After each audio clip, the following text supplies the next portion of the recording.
Sebelumnya perkenalkan, nama saya Muhammad Farizul Imami Sudirman, NIM E41200154 dari Prodi Teknik Informatika golongan A. Pendahuluan. Pancasila sebagai dasar filsafat negara Republik Indonesia. Ada beberapa hal yang perlu masa zaman dahulu terkait sejarah Indonesia sebelum, proses, dan setelah perumusan Pancasila sebagai dasar negara.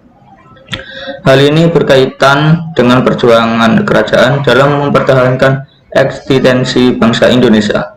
Adapun kerajaan dan masa kebangkitan seperti Kerajaan Kutai, Sriwijaya, Majapahit, dan masa kebangkitan Indonesia.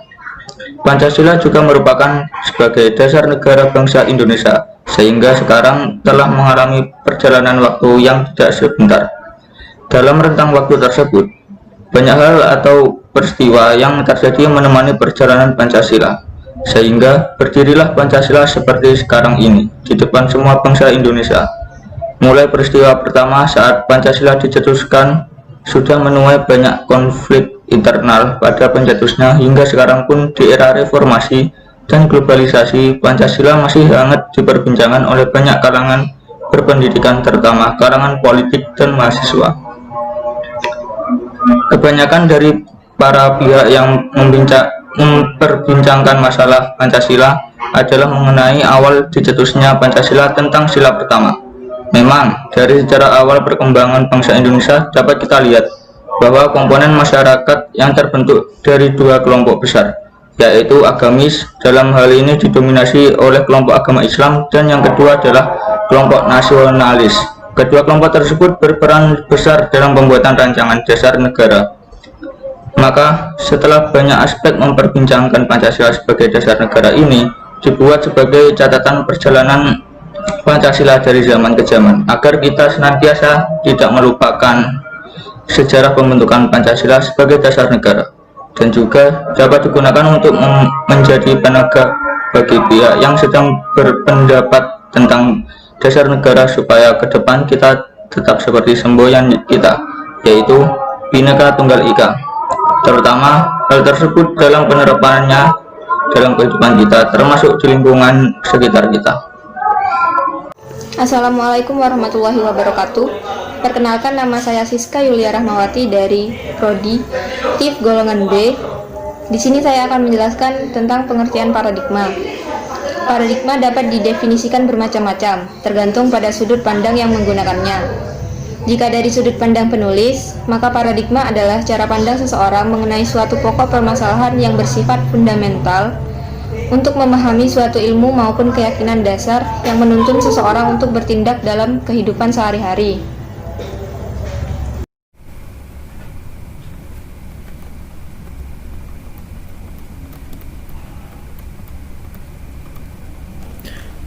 Oke, Assalamualaikum warahmatullahi wabarakatuh. Salam sejahtera bagi kita semua. Salam, Om Swastiastu, Namo Buddhaya, salam kebajikan. Nama saya Muhammad Adrian Saputra Pratama dengan NIM E41202151 akan menjelaskan tentang pengertian paradigma menurut para ahli. Pengertian paradigma menurut ahli yang pertama adalah Capra di tahun 1991 dalam bukunya Tao of Pieces menyatakan bahwa paradigma adalah asumsi dasar yang membutuhkan bukti pendukung untuk asumsi-asumsi yang ditegakkannya dalam menggambarkan dan mewarnai interpretasinya terhadap realita sejarah sains. Yang kedua adalah menurut Kuhn di tahun 1962 dalam bukunya The Structure of Scientific Revolution menyatakan bahwa paradigma adalah gabungan hasil kajian yang terjadi dalam seperangkat konsep, nilai, teknik, dan lain-lain yang digunakan secara bersamaan dalam suatu komunitas untuk menentukan keabsahan suatu masalah beserta solusinya. Yang ketiga adalah Ritzer pada tahun 1981 menyatakan argumentasinya bahwa paradigma adalah pandangan yang mendasar dari para ilmuwan atau peneliti mengenai apa yang seharusnya terjadi, kajian dalam ilmu pengetahuan, apa yang menjadi pernyataan dan bagaimana cara menjawabnya. Yang keempat adalah menurut Bhaskar di tahun 1989 diartikan sebagai perangkat asumsi yang dianggap benar apabila melakukan suatu pengamatan supaya dapat dipahami dan dipercaya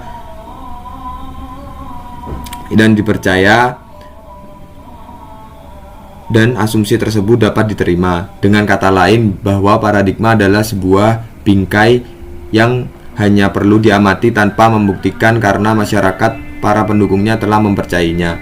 Hanya tinggal kita saja yang perlu mencermati dan berbagai macam paradigma yang ada. Sekian, terima kasih. Assalamualaikum warahmatullahi wabarakatuh. Perkenalkan, nama saya Suci Ika Widianti dengan NIM E41201884. Saya dari TIF golongan C. Di sini saya akan menjelaskan mengenai peran Pancasila sebagai paradigma NKRI. Pancasila dijadikan sebagai pola dasar atau tolak ukur dalam pembangunan nasional. Pembangunan pada hakikatnya adalah upaya untuk melakukan perubahan dari suatu kondisi ke arah kondisi yang lebih baik. Sedangkan pembangunan yang berdasarkan pada nilai-nilai Pancasila tersebut dilaksanakan mulai dari tahap perencanaan, pelaksanaan, maupun dalam pengawasan. Demikian pula dengan pelaku pembangunan, segala aktivitasnya hendaknya diupayakan untuk mencapai tujuan hidup bersama. Bukan hanya demi kepentingan hidup sesaat masing-masing pihak secara individu.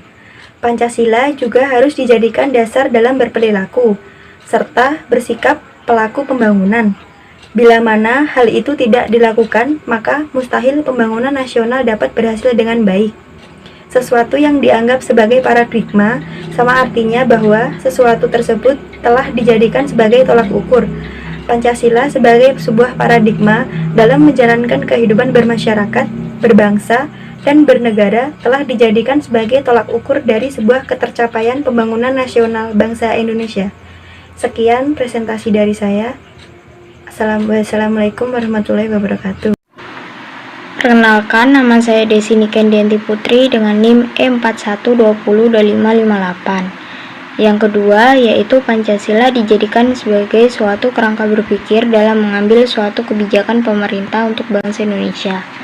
Karena Pancasila tercipta sebagai hasil dari proses pemikiran yang panjang dari para pendiri bangsa Indonesia, yang disebut Founding Father.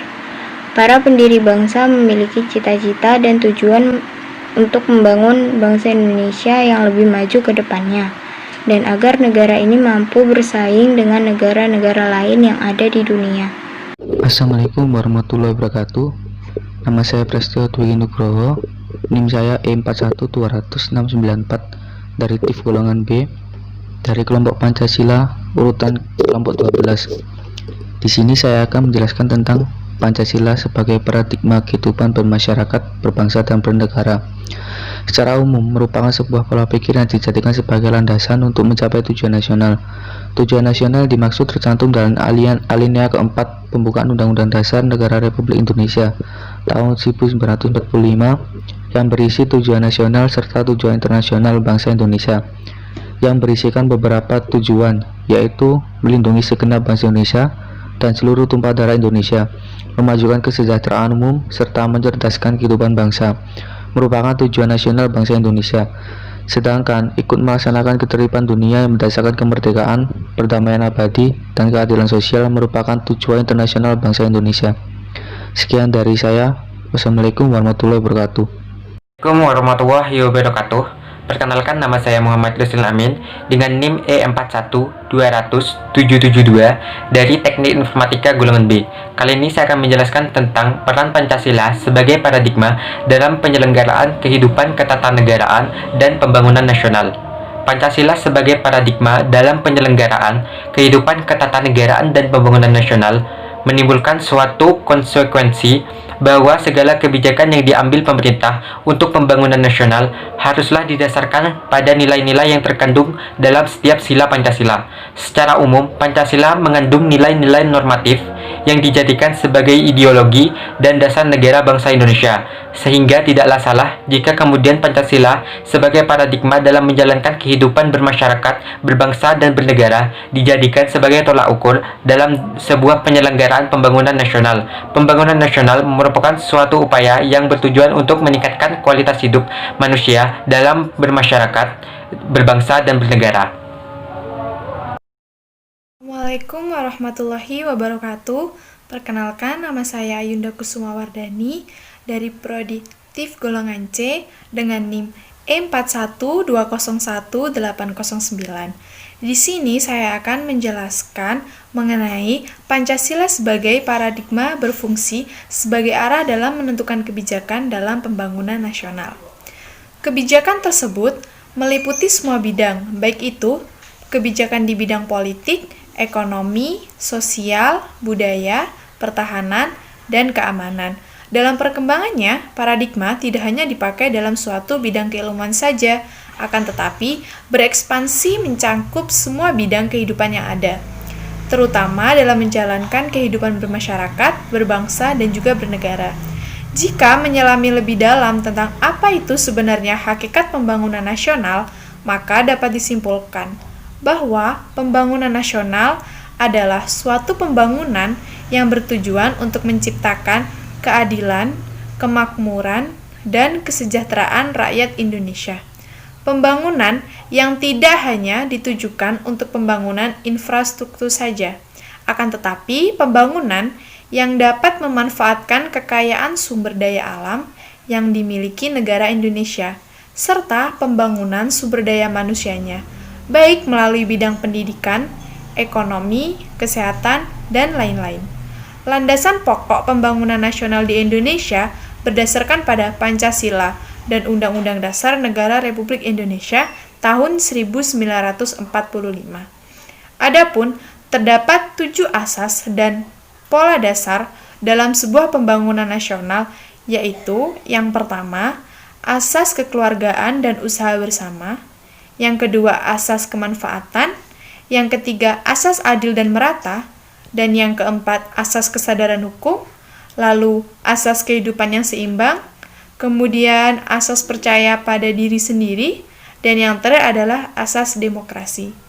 Demikian penjelasan dari saya dan akan diteruskan oleh teman saya. Terima kasih, mohon maaf apabila ada kesalahan. Wassalamualaikum warahmatullahi wabarakatuh. Assalamualaikum warahmatullahi wabarakatuh. Di sini saya akan menjelaskan tentang Pancasila sebagai paradigma pembangunan nasional bidang politik. Yang pertama yaitu penerapan keadilan sosial dalam bidang politik. Penerapan keadilan sosial dalam politik berarti bahwa semua rakyat Indonesia mempunyai hak dan kewajiban yang sama dalam dunia politik Indonesia. Seluruh rakyat Indonesia berhak dan wajib menunjukkan usaha atau contoh partisipasi masyarakat. Yang kedua yaitu kebijakan yang pro rakyat.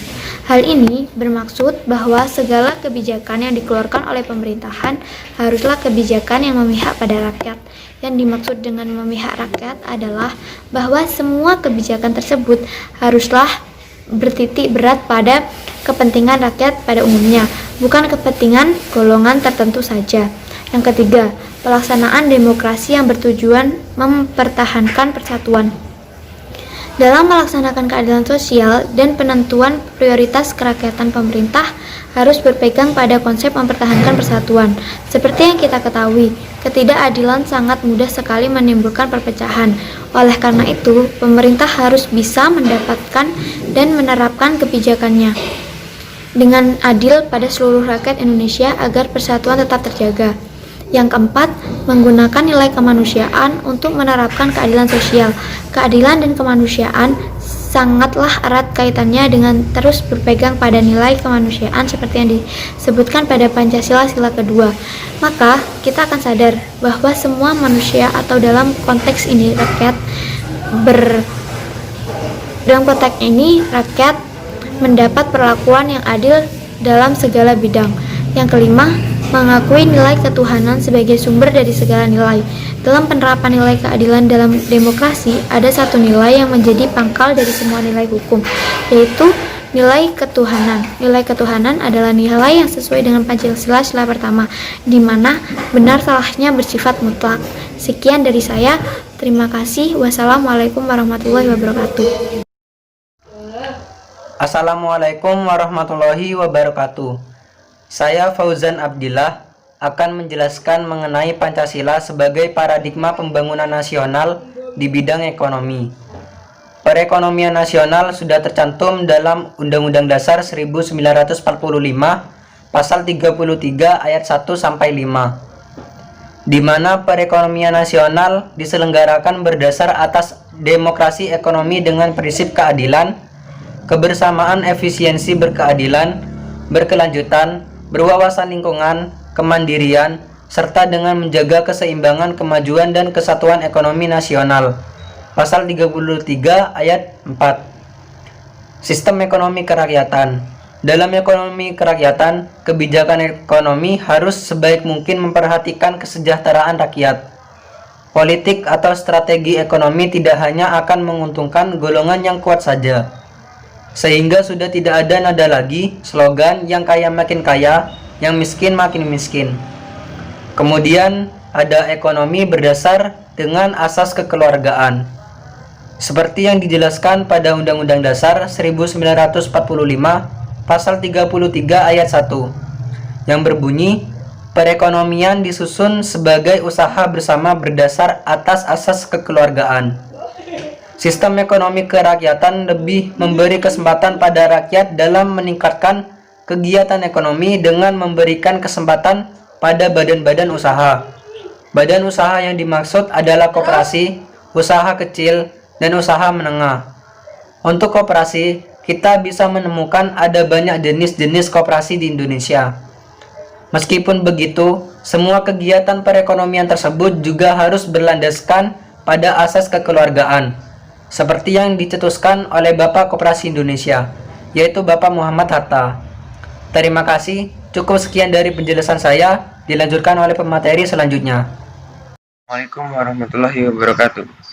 Perkenalkan, nama saya Muhammad Atalah Ariela dengan NIM M412000458. Di sini saya akan membahas tentang Pancasila sebagai paradigma pembangunan nasional bidang sosial budaya. Pengembangan sikap toleransi dan tenggang rasa. Seiring perkembangan zaman, perbedaan yang terjadi di Indonesia semakin beragam. Tidak hanya perbedaan suku, budaya, dan agama. Saat ini, perbedaan pendapat pun bisa menimbulkan perpecahan. Oleh karena itu, saat ini sikap toleransi harus lebih ditingkatkan lagi, agar tidak menimbulkan diskriminasi, kecemburuan, dan ketidakadilan sosial. Paradigma pembangunan berkelanjutan. Paradigma pembangunan berkelanjutan adalah sebuah perencanaan pembangunan yang menghormati hak budaya dari setiap golongan yang terlibat. Dengan begitu, pembangunan akan lebih peduli terhadap kemajemukan yang ada di Indonesia. Sistem pembangunan yang berkesinambungan di setiap tingkat. Dengan adanya otonomi daerah, bukan berarti daerah bebas membangun daerahnya sendiri. Dalam proses pembangunan daerah tersebut harus selaras dengan daerah lain, sehingga menghasilkan pembangunan regional yang kokoh, sampai ke tingkat di atasnya, yaitu pembangunan nasional. Selain itu, pembangunan yang selaras akan memastikan pemerataan hasil pembangunan di setiap lingkup masyarakat. Pemerataan tersebut adalah salah satu usaha agar persatuan dan kesatuan negara akan tetap terjaga. Berdasarkan pemikiran di atas, Pancasila merupakan satu-satunya paradigma pembangunan bidang sosial dan budaya. Hal ini merupakan konsekuensi logis dari kesepakatan bangsa Indonesia bahwa Pancasila merupakan kristalisasi nilai-nilai kehidupan masyarakat Indonesia. Meskipun demikian, kita harus menyadari bahwa penggunaan Pancasila paradigma pembangunan sosial budaya bukan satu-satunya jaminan mencapai keberhasilan optimal. Terima kasih. Assalamualaikum warahmatullahi wabarakatuh. Perkenalkan, nama saya Rivaldi Satya Wicaksana Jufri dari TIF golongan A dengan NIM E41-2099. Kali ini saya akan membahas kesimpulan dan saran paradigma. Kesimpulannya, ada beberapa hal yang perlu masa zaman dahulu terkait sejarah Indonesia sebelum proses dan setelah perumusan Pancasila sebagai dasar negara. Hal ini berkaitan dengan perjuangan kerajaan dalam mempertahankan eksistensi bangsa Indonesia. Dalam proses reformasi dewasa ini, nilai-nilai Pancasila merupakan suatu pangkal tolak baik dalam bidang politik, sosial, ekonomi, hukum, serta kebijakan internasional dewasa ini. Hal inilah dalam wacana ilmiah dewasa ini diistilahkan bahwa Pancasila sebagai paradigma dalam kehidupan berbangsa dan negara. Istilah paradigma merupakan suatu asumsi-asumsi dasar dan asumsi-asumsi teoritis yang umum, merupakan suatu sumber nilai, sehingga merupakan suatu sumber hukum-hukum, metode, seru penerapan dalam ilmu pengetahuan, sehingga sangat menentukan sifat, ciri serta karakter ilmu pengetahuan itu sendiri. Kemudian di dalam Pancasila itu terdapat paradigma pembangunan, diantaranya meliputi 1. Pancasila sebagai paradigma di bidang politik. 2. Pancasila sebagai paradigma di bidang hukum. 3. Pancasila sebagai paradigma dalam pembangunan ekonomi. 4. Pancasila sebagai paradigma dalam pembangunan sosial budaya. 5. Pancasila sebagai paradigma dalam pembangunan kehidupan antar umat beragama. 6. Pancasila sebagai paradigma dalam pembangunan ipteks. Kemudian aktualisasi Pancasila terdiri dari dua macam, yaitu aktualisasi objektif dan subjektif. Saran: kami menyarankan agar pembaca tidak berhenti sampai di sini saja menggali ilmu tentang pembelajaran PKN, tentunya mengenai media pembelajaran PKN. Kami berharap agar pembaca terus menggali ilmu dan mengetahui problematika pada pembelajaran khususnya.